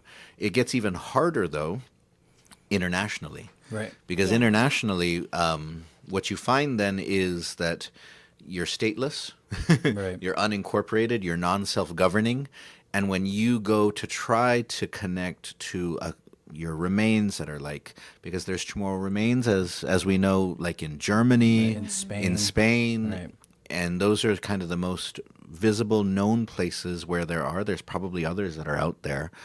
But what you find when you talk to them is we're under no obligation to return them to you. I mean, it might happen eventually, but there's no requirement because NAGPRA has nothing to do with the EU. Right. Like you can say under NAGPRA this, under U.S. law this, that doesn't apply. Right. But at the same time, you can't do what Palauans have done. Right. You can't do what Tahitians have done. You can't do what others in the Pacific who have other relationships and been able to work with their administering powers, have worked using their sovereignty to negotiate and get it done.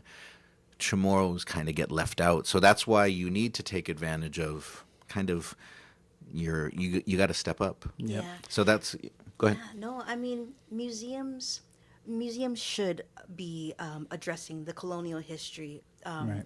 and the collections that are associated with that. But you know, like I was talking to Andrew Gotauto and Sam Barnett, who are doing repatriation work with the Berlin Museum, and you know, what do we do?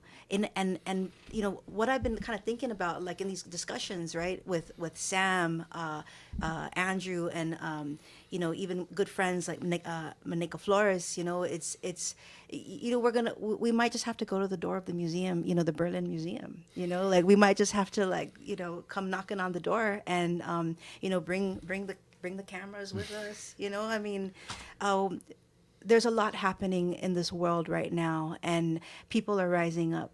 So this was such an achievement and something to celebrate. So it's like kind of reimagining ways and routes to kind of get in, right? Yeah. Well, I mean, I think that it's completely valid that, you know, shame is an effective tool. Yeah, I mean, you can't deny it. And, you know, without disrespecting the efforts of the Bishop Museum team, you cannot deny that there was a element of shame, you know, when upon first discovery of the Lati. And I mean, I can speak to that personally. Like, we've connected with folks at the Bishop Museum that we've worked very closely with who regularly apologize for it. And they had nothing to do with it. They weren't the ones who made the call to put it behind the building with the other rocks. But, you know, it's just like, we're sorry. We're sorry that our institution did this. Make it right. Yeah, what do we got to do to make it right? And I think that's, you know, that was an effective strategy, because what I thought worked well for us is that we didn't just ride on the shame and just let it be that. You know, we were like, yeah, this is unfortunate, but what can we do together? You know, how can we work together to make this right? I feel like Guam was sharp in saying, all right, we recognize that there's an opportunity here. Let's start thinking 2, 3, 7 steps down the line. What does the end state look like? Now that we have this opportunity, now that we got your attention, and now that we've confirmed this is not just, you know, urban legend, the Lati actually are here, and we found them, what are we going to do about it? Yeah. And I think it's an amazing thing. You know, it always gives me hope when I see institutions taking on things like this. And even in the kind of the conceptual approach, right? The Guam Museum is a part of the Department of Chamorro Affairs, who has the legal jurisdiction and mandated responsibility over these cultural items. Even the creation of the Department of Chamorro Affairs, I think, was an act of decolonization. You know, when you look at what I'm saying, the Department of Chamorro Affairs is like on some look into the crystal ball to the future kind of stuff. You know, it's like, how do we create a government entity that is capable of kind of fighting above its weight class, right? Despite Guam's territorial status, the creation of DCA is as a non-stock nonprofit public corporation, which is a very unique legal status than other organizations within the government. But that in and of itself empowers the Guam Museum to actually go out and behave like a sovereign nation, even though Guam is a, you know, non-sovereign territory of the United States. And it's almost like the Guam Museum was like, yeah, we know that. We know that that Guam is a colony, but when we're coming here as the Guam Museum is sovereign. You know, regardless of what the U.S. has to say about the island of Guam, the Guam Museum as an institution is sovereign and capable of engaging with another institution. No, I mean, in a way, it's when you think about what can a museum do, let's get out of the mindset of museums as just kind of collecting things, holding things, and let's really do kind of, you know, Dr. Laura Sauter talks about nation building. And that's a much better way to think about it. Right. That that museums, if you strengthen the museum, you remind people kind of who they are, Right. what they're fighting for, what they're living for, what they're protecting, what matters in this world, and that's an important thing. But then I like what you're describing here, because that in these sorts of, not just in terms of repatriation, but in all these ways, as a colony, you're stuck in a system which you're not supposed to have power, but you can always try to act in ways to give yourself power. Right. And so, as a colony, as a indigenous people, we're not supposed to have sort of much ability to get our stuff back. Yeah, you're but not supposed that to have doesn't. rights. But that doesn't mean we can't go out there and try anyways, and we can't do it. And sometimes we might get our hands slapped. We might get told, "Hey," because, like, for example, when you go out to other countries and you ask for stuff, they might tell you. And Melvin, you've experienced this. Oh, the U.S. State Department has to ask for Right, this, or right. you need to go through the U.S. State Department. But that's one of the ways that you start to assert your own sovereignty. You Right. start to build your sovereignty. Is you start to think independently.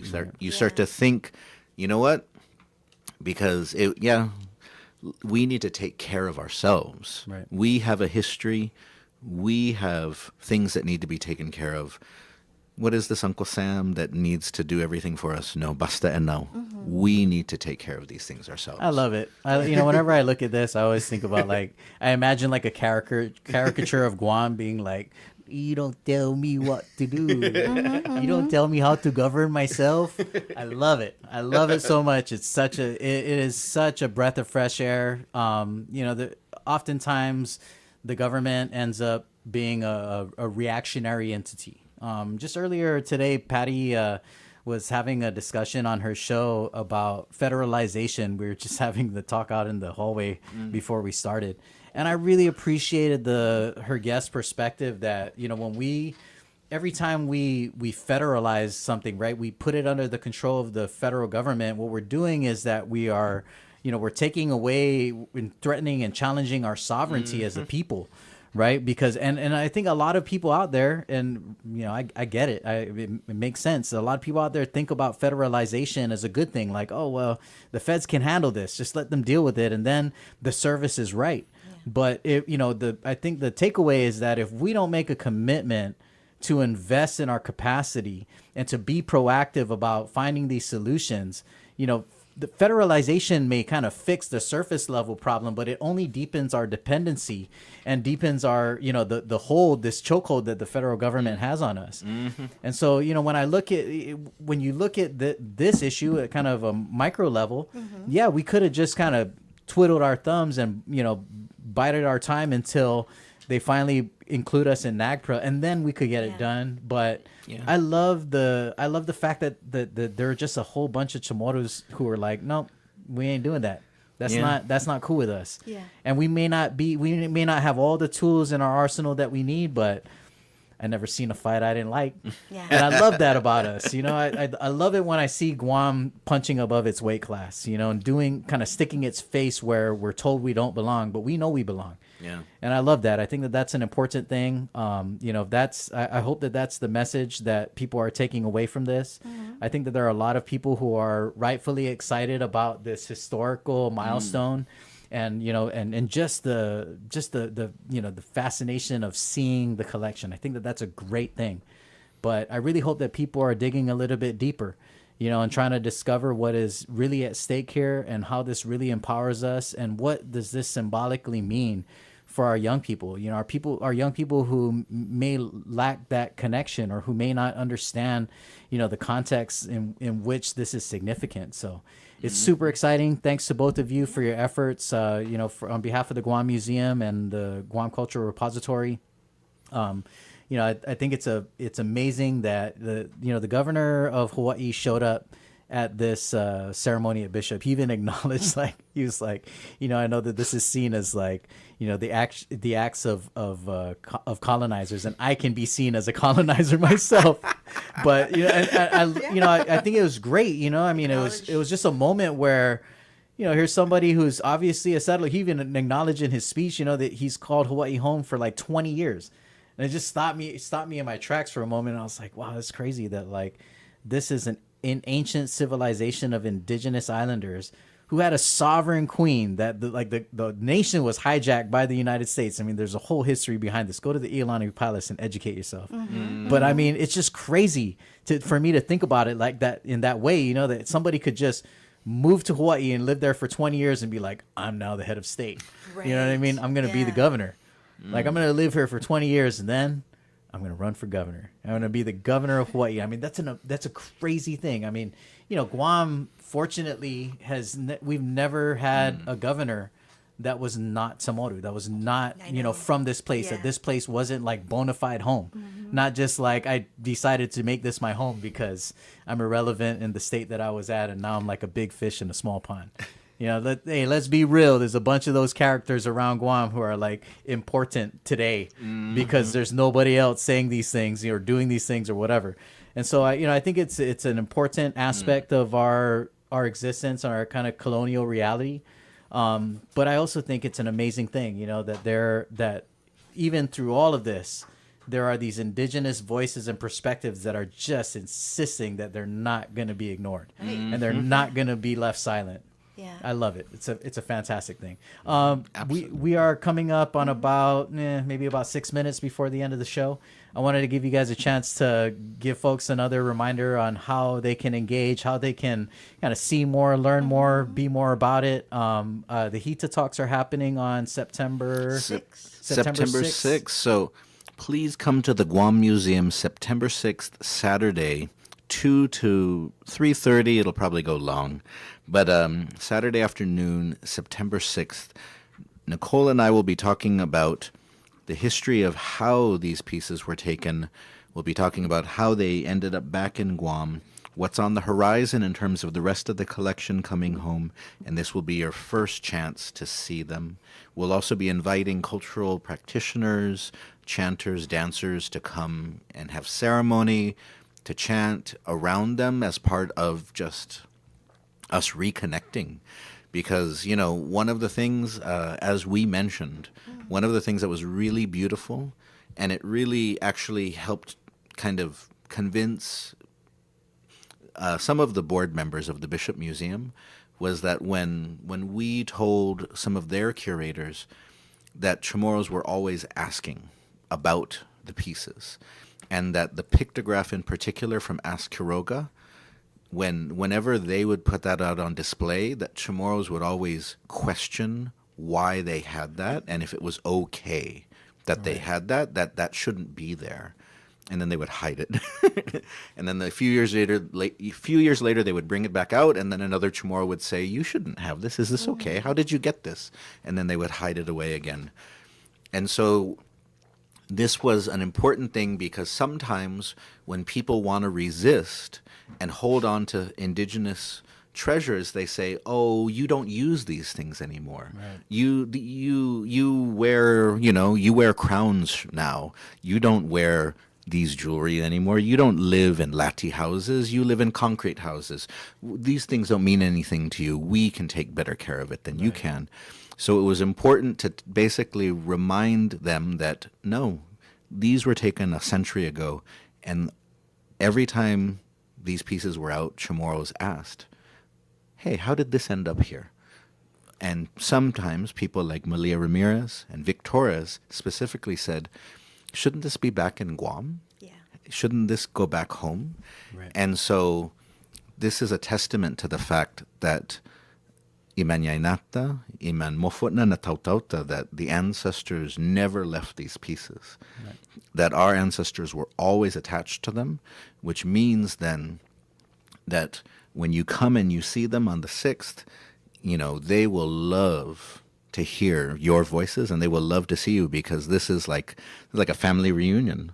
I love this is like a family reunion. So come on September 6th to the Guam Museum and welcome our treasures, our ancestors home. A lot of amazing pieces. I'm so proud of the effort of our team and the cooperation partnership with the Bishop Museum. I felt like I again had like the pleasure of being in the right place at the right time. You know, I showed up. The only reason why I went to the ceremony and not Miguel is Miguel was on paternity leave. His baby had just come, and so you know the lieutenant governor was like, "We need to be there."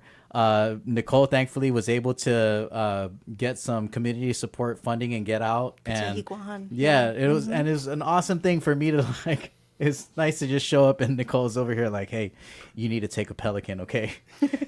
And I wish I had, hey, can you carry one more case? We could do one more case. I wish I had thought about it earlier. I would have been like, LT, you need to take a Pelican too. Yeah. Like extra large Pelican. Yeah, I should have just like coordinated all the Chamorros that were on that flight. Oh, you're going home on this day? Yeah, we can take 17 Pelicans. Yeah. Everybody flying into Hawaii. Yeah, I should have done a Google poll or something like that. In hindsight, that was my one regret. But I mean, it was just an awesome thing to like, you know, to have done all of the work for that trip, and then on the last day show up at the lab, and the team is in there just plugging away. I mean, these guys were like custom making the package so that it could go into the padded Pelican, and I love that. You know, I brought an empty Pelican. Nicole brought an empty Pelican. It was such a cool thing to be like, here's our empty Pelican. And they're like, oh, here's a full Pelican with your treasures. With your ancestral safe travels. Sacred art. Yeah. Godspeed. We'll see you on the other side, guys. Such a cool thing. You know, there's so many bonuses throughout this conversation. It's such a nice thing to see all the little details, all the pieces kind of come together, and what it means for our community. It's such an exciting time for our community to be able to welcome these loaned items home, but to anticipate the full return of the 10,000 cultural artifacts, not just to Guam, but to Saipan, Rota, Tinian. So thank you both, Dr. Bavacqua, Nicole. I appreciate you both being here, taking time out of your day to have this conversation with our community. And for those of you out there listening, please don't forget September 6th, HITA Talks at the Guam Museum. Follow the Guam Museum on Instagram if you need more information. I want to give a shout out. There's some comments on the Guam COD Instagram. Stay Modest says, powerful narratives around the different scales and forms of Guahan's decolonizations are observable in this case. Mega Maasi to expounding on these points. Looking forward to the next steps. Thanks, Stay Modest, for tuning in. Thanks to everyone on the Wave YouTube channel and out there in Radio Land. We look forward to hearing from you next week, Monday, 10 to noon. Stay with us. You've been tuned in to Challenge the Status Quo on Wave 105.1 FM. Adios, everyone. Adios. Daddy No, the talk of Guam is Wave 105 FM. This is CBS News on the Hour, sponsored by ZipRecruiter. I'm Matt Piper. Bells tolled in Ukraine, marking the fourth Independence Day since Russia's invasion. It also came during a visit from Canadian Prime Minister Mark Carney. Canada will always be with you, so your many sacrifices lead to the peace, security, and prosperity that all Ukrainians, that all peoples deserve. His words come as Ukraine's president hopes to meet with Russia's leader for an end to the war, but heavy fighting is still underway, as our Chris Livesay reports. Russia has launched one of its most intense barrages in months. Ukraine says several Russian cruise missiles slammed into an American-owned factory that made coffee machines. 15 people were reported injured.